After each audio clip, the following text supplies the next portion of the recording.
Hi hello అందరికీ good morning. ఈరోజు చాలా లేట్ అయిపోయింది నేను లేచేసరికి. ఎందుకంటే మా పాప మా పిన్ని వాళ్ళ దగ్గర వెళ్ళి పడుకున్నారా నిన్న నైట్. నేను నైట్ అంతా రీల్స్ చేసుకుంటూ ఉన్నాను.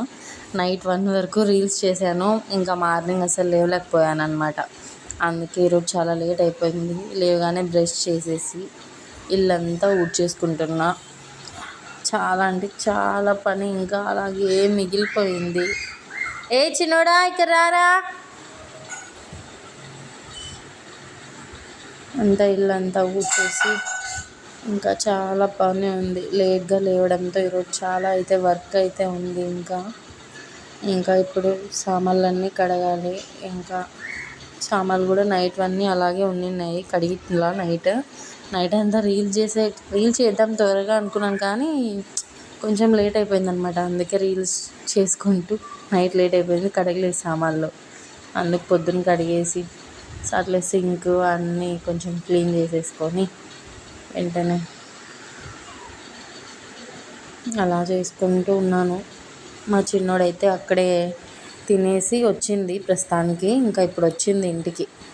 వాళ్ళ అత్త దోశ పోసింది, దోశ తినేసి వచ్చింది. పెద్ద పాప స్కూల్కి వెళ్ళిందనమాట. అలాగే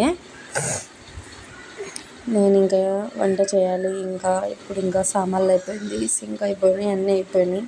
బట్టలు ఉన్నాయి, ఇంకా మడత పెట్టేటివి చాలా వరకు ఉన్నాయి. ఇప్పుడైతే సామాన్లు కడిగేటప్పుడు పప్పు కూడా పెట్టేశాను. అన్నం అయితే అయింది, ఇప్పుడు పప్పు కూడా అయిపోతుంది. పప్పు అయితే అయిపోయింది. మా చిన్నోడికి అన్నం తినంటే అన్నం వద్దంటుంది. ఎందుకంటే తను కురుకురే తింటుంది కాబట్టి. ఆల్రెడీ దోశ తినేసి వచ్చింది, పెట్టినా కూడా వద్దని చెప్తుంది. అందుకే నేను ఒకటే తినేసా.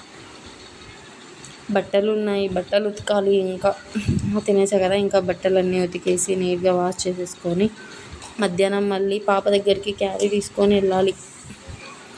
ఇప్పుడు నానబెడితే ఒక 1 అవర్ 2 అవర్స్ అట్లా నానితే కొంచెం బాగా. మా పాప చాలా